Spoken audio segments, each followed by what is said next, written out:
አለይኩም ወራህመቱላሂ ወበረካቱ። ሰላም እንዴት ናችሁ?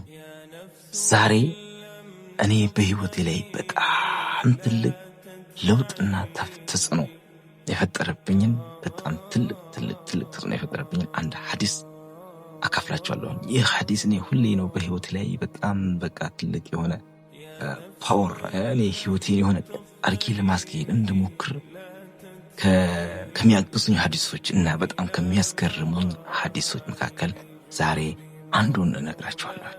ሱብሃንአላህ። አላህ በእኛ ላይ የመደባቸው መላእክቶች አሉ። እነሱም መላእክቶች ለምሳሌ የመላእክቶች መቀያየሪያ ሰዓት ከሱፒ ላይ ማታ አሁን ከ10 እስከ ሱፒ አብሮን የሚጠብቁ ከእኛ ላይ ሁሉም እንቅስቃሴያችን ሁሉ ለእያንዳንዱ የሚያደርጉ አሉ።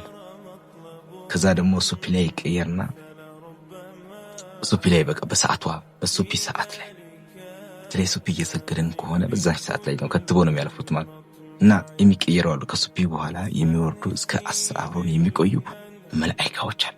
እና ወደ ጉዳዩ ስገባ እነሱ መላእክቶች ከእኛ ጋር እንዴት መዋል እንዴት መቆየት እንዳለባቸው አላህ በስርዓቱ ያስረዳበትና እነዚህ መላእክቶች እኛ የምንሰራው ኸይር ስራም ይሁን መጥፎ ስራ እንዴት መመዝገብ እንዴት መከተብ እንዳለባቸው አላህ ያስተማረበትና ያሳየበት መንገድ በጣም ያጅበኛል።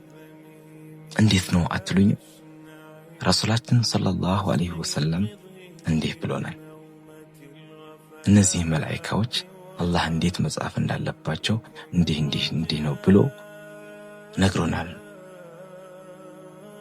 እነሱ መላእክቶች ከእኛ ጋር ለምሳሌ ከእኛ ጋር ያለው መላእክት አንድ ባሪያ አላህ ነው እንዲህ ነው መጻፍ ያለባችሁ ብሎ ነው ለነሱ መላእክቶች ነገራቸው። አንድ ባሪያ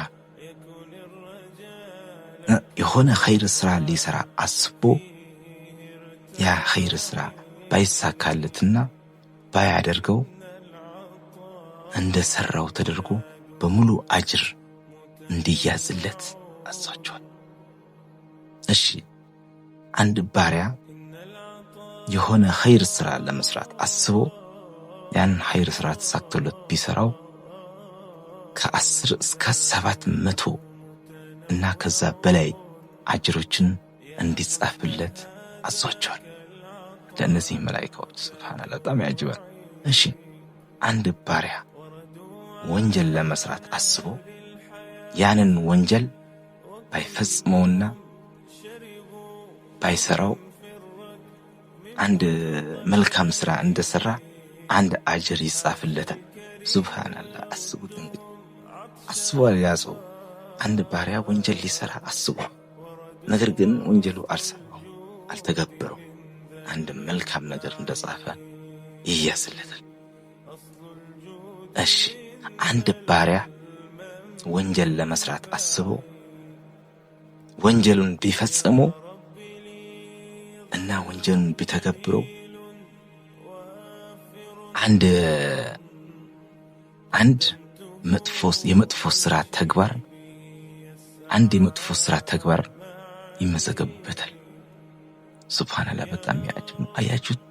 የአላህ እዝነት የአላህ ቸርነት እስቲ አስቡት። እስቲ አላህ ለእኛ ምን ያህል እንደሚያዝንልን ምን ያህል እንደሚራራልን እና ደግሞ እኛ መልካም ስራ እንድንሰራ ምን ያህል እንደሚያበረታታ አይታችሁታል? እኛ እኮ ወንጀል ሰርተን እኮ ብዙ እጥፍ ቢያዝብን እኮ እኛ የምንከራከረው ጉዳይ እኮ አይደለም። እሺ አሁን ለምሳሌ እኛ የሆነ ኸይር ስራ ለመስራት አስበን ያን ኸይር ስራ ሰራ ነው አላህ አግርቶልን አንድ አጅር ቢጻፍልን እኮ ለኛ በቂ ነበረው። ግን ከ10 እስከ 700 እና ከዛ በላይ የሆኑ ምንዳዎችን ይጻፍልናል። አንድ ቢጻፍልን እኮ ይበቃን ነበር። ሱብሃንአላህ። ግን አላህ እኛ ኸይር ስራ እንድንሰራ የሚያበረታታ እኔ ይህን ሐዲስ በጣም ብዙ ነገር ነው እንዳስተነትን ነው የሚያደርገኝ። አላህ ምን ያህል እንደሚያዝንልን ምን ያህል ለኸይር ነገር እንደሚጠራ ኑ በሬ ክፍት ነው ቅረቡኝ። በቃ አንተ በቀረብከው ቁጥር በጣም የሚቀርብህ እንደሆነ ያመላክታል። ይህን ሐዲስ በጣም ያጅብ ሐዲስ ነው። እኔ ይህን ሐዲስ በጣም ከሚያስገርሙኝና ከሚያጅቡኝ ሐዲሶች መካከል አንደኛው ነው። ሌላ አንድ ሐዲስ ጠብል አድርግላችሁ እስቲ። ነቢያችን ሰለላሁ ዐለይሂ ወሰለም እንዲህ ብለዋል፣ የጀሃነም እሳት በጣም በሚያምሩ ነገሮችና በፍላጎቶች በስሜቶች የተከበበች ነች። የጀሃነም እሳት በጣም በሚያምሩ በሚያጓጉ እና የሆነ በስሜቶች የተከበበች ነች ሲሉ ጀነት ደግሞ ይሄ ነው በማትለው በሚያስጠላ ነገር ማለትም በሚያስጠላ ነገር ስላችሁ ብዙም ስሜት ባልታከለበት ውስጣችን እንዲያሽን ባልጠበቅነው ነገርና ለዓይን በማይስብ ነገር በማያምር ነገር ላይ ነው ጀነት የተከበበችው። ሱብሃንአላህ በጣም ይገርማል። የሚያምረው ነገር አሁን እኛ ፍላጎታችን ምንድነው? እኔንም ከነፍሴ ጀምሮ እኔ ከራሴ ጀምሮ የሚያምር ነገር ላይ ነው ትኩረታችን። ያን ባደረኩት፣ ይሄን በጨበጥኩት፣ ይሄን እንዲባርኩት ያን ስሜታችንን ተከትለን ስለምንገፋ ማለት ነው። ጀነት ደግሞ ስሜትን ያስ በማድረግ ተረጋግቶ የቱ ነው ጀነት የሚያስገባኝ የቱ ነው ጀሃነም የሚያስገባኝ አስተንትነን የምንጓዝበት ነው ማለት ነው። ስለዚህ ጀሃነም ስትገቡ በጣም የሚያምረው ላይ ነው። እዛ መንገድ ስትሄዱ በሩ ላይ ስትሄዱ በጣም ውብ የሆነው ምንድነው? ጀሃነም ነው። እንዳትገቡ። እሱን በጣም የሚያምር በር ካያችሁ እንዳትገቡ።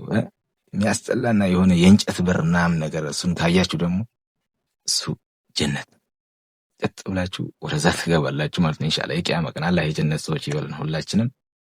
እና የዛሬው ሐዲሳችን ይህን ይመስላል። ሁልጊዜ እንዲህ አይነት ጠቃሚ የሆኑ ሐዲሶች እንዳካፍላችሁ ከፈለጋችሁ ይህንን ቪዲዮ ላይክ አድርጉት፣ ቪዲዮንም ሼር በማድረግ አካውንቴን ሰብስክራይብ በማድረግ የእኔ ቤተሰብ እንድትሆኑ እጠይቃችኋለሁ። ደግሞ በዚህ ቪዲዮ መጨረሻ ላይ ኮሜንት ላይ አስተያየታችሁን እጠብቃለሁ።